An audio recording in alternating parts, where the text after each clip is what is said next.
My name is Chaplain Jimmy Mann. I'm a chaplain at Kettering, Dayton. And today, we're going to be on a journey that is going to answer questions. And today, on our panelists today, put your seatbelts on because we have some experts who are going to be answering some questions for us.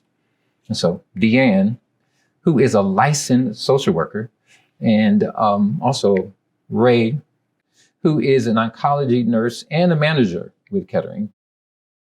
So first of all, I think cancer, especially with children, and the children that I've worked with, it's kind of scary, not knowing what it is. So I think our first question today, we're going to deal with what is cancer? Help us with that. Right. Well, first of all, our bodies are made up of many kinds of cells. Okay. And sometimes cells go bad. Mm-hmm. And when they become bad, they can grow really fast. Mm-hmm. And they can even spread to parts of the body where they're not supposed to be. It's kind of like having weeds in your garden. Yeah. They don't belong there, but they can grow really fast and spread. My cells can get in trouble, right?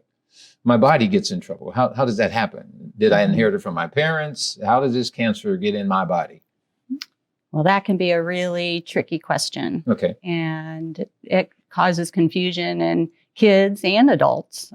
There's doctors and scientists all over the world trying to discover how exactly this happens. Okay. And they're getting closer and closer to discovering this every day. Okay. But there's not one answer to what causes cancer. Okay. And I know you guys work with children who are actually they're watching grandma or grandpa or their mom or their dad with cancer. So you guys kind of are working with those children. Tell us a little about that. Yeah, I'm working closely with those kids. And one of the things that kids might ask me about cancer and what causes cancer is, did they cause it? Mm. And there's nothing that they did or didn't do that would cause cancer in a parent or a grandparent or any other loved one. Sometimes they think that, I didn't do my homework or I fought with my brother or my sister and, did this cause the cancer? And I'm here to say that I know and doctors know that doesn't cause cancer. Okay. So could I see that cancer cell there you have again? Oh, sure. Yeah. So when cancer actually changes, do that again, from the good to the bad. So that's the good. Once it becomes a bad cell, how is it treated? There's many ways to treat cancer. I think it's reassuring to know there's all sorts of people who help get rid of cancer. Okay. Doctors, nurses, different kinds of therapists all work together to help stop cancer from growing and spreading. One of the treatments doctors use is called surgery, where they can remove cancer. Another is a special kind of medicine called chemotherapy. We call it chemo for short. Okay. Chemo can actually be given as a pill, or it can be given through a special tube like Victoria Chemo Duck has. Who is that? This is Victoria the Chemo Duck. And she has one of the special tubes called an IV that helps chemotherapy get in her body. And yet another kind of treatment is radiation therapy. It's a type of invisible light or energy, a little bit like an X-ray, that can also be used to stop cancer. Okay. So cancer can stop. In many cases, cancer can be stopped. When we think about adults, like moms, dads, grandmas, grandpas, who have cancer, we know that most of them will live a very long time. Okay. That's good to know. Mm-hmm. How do people feel when they get cancer? I mean, we can talk a little bit about that. How do they actually feel? Well, like Rae was saying, the treatments for cancer, radiation and chemo, they're very strong. And so sometimes people might have what we call side effects. And side effects are just different ways that they feel when they are getting these treatments. It could be something like feeling very tired. Oftentimes, people who are getting chemo or radiation feel more tired. So you might see that the person doesn't want to do the things they usually do. That might be unable to go to work or do the chores around the house, maybe not play with you the same way that they would play. And that's just because they're so fatigued. Right. Other times, you might notice that people get sick from the treatment, might even throw up and have an upset stomach, and might not want to eat the things that they usually eat. And other times you might see that people have lost their hair. Chemo can cause hair loss. Right. And you might have someone who is wearing a hat or a scarf like Victoria, or wearing a wig even to try to cover their head while they have had this hair loss. But the good thing about that is when the chemo stops, the hair grows back. Right. Kind of like leaves on a tree. Or like my hair. It comes back, right? Like you shave it and it comes back. Exactly. So as a child, how can a child help? How can they kind of help out with grandpa or grandma going through this cancer? Oh, there's lots of ways that kids can help. I would say that a child should think about, what do you like to have when you don't feel well? Right. You know, maybe that's somebody bring you a blanket, a drink of water. Maybe you just want somebody to sit with you and watch a movie, watch a video, or read a book. I think that those are all things that kids can do to make someone feel better when they're going through cancer. Yeah. Yeah. Just being with dad. Yeah. Just being with mom. Yeah. That's powerful. Yeah. Your thoughts on that? Yeah. I know sometimes kids feel like they need to do more things, like help around the house. Right. And take over jobs or chores. And I think we have to be careful about that. Okay.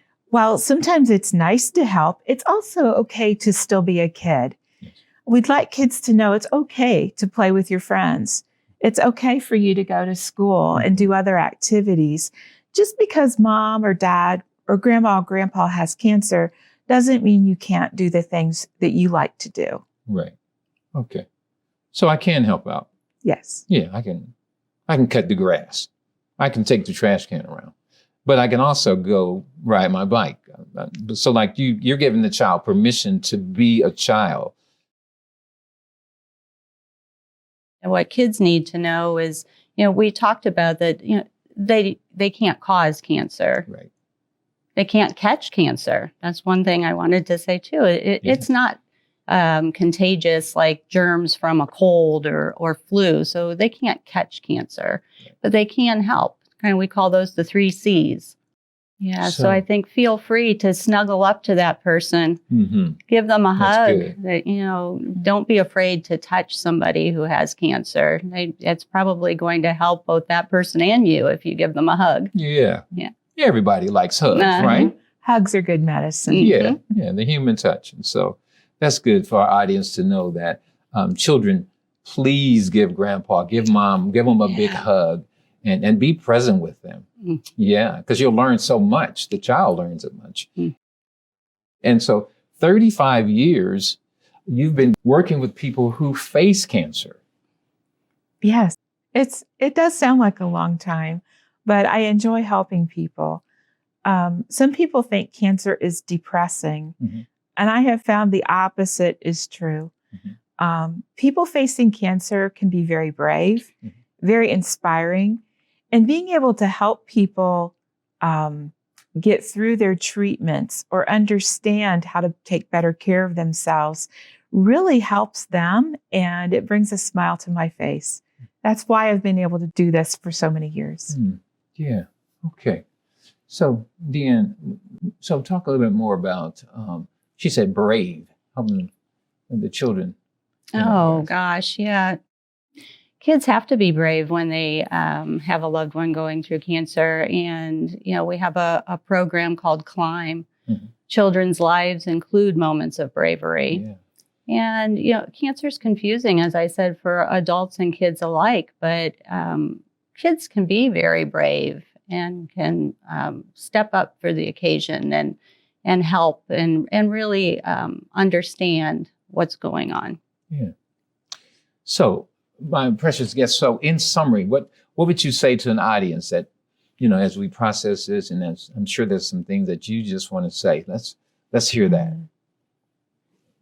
Well, I would say for kids, don't be afraid to ask questions. These are tough questions that you might think that your parent or grandparent or, their sick or they're busy and you shouldn't be asking questions. But I guarantee that by asking the questions, you're going to feel some relief, and some of the things that are going on in your mind are not as scary in real life once you get those answers. And for parents, I would say be open and honest. Right. Be ready to Right. talk to your kids about what is going on a level that they understand. And if there are any questions about what they do understand as a social worker, reach out, to your social worker or to a nurse and get some information on what do kids understand at certain ages. Our CLIMB program works with kids ages 5 to 12, answering some of these tough questions and also helping them deal with the many feelings that go along with having a loved one with cancer, whether that is the confusion we discussed or sadness or anger. We talk about all those things, and all of that's very normal. Yes. Mm-hmm. So it's normal to have this conversation. Yeah. Okay. Doesn't have to be scary. Right. Thank you, DeAnn. Rae? Well, as DeAnn was talking about earlier, I think the CLIMB program sums it up so well. You can't catch it. You didn't cause it, but you can help. And being able to ask those questions and talk to a grown-up about what you're feeling, whether that's anger, confusion, or just wanting to know more about it, can help you feel better. And it may help your loved one feel better too. Sometimes we are most afraid of the things we don't understand. Right. Very true. Again, thank you, ladies, for the information. Again, if someone wanted to contact you, can they go online to get this information? Do you have a website? Definitely. We can go online at ketteringhealth.org and look under the cancer care services and find more information about CLIMB right there. Okay, excellent. Okay. Well, again, questions kids ask about cancer, you've gotten it right here. And so the insights, it doesn't have to be scary. And again, as a chaplain, we sit with family members and with children that sometimes some of the questions that we've asked today, what causes cancer and what cancer is, we've learned. And thank you for bringing Victoria along with us today. And that little cell that you have there, that's powerful too.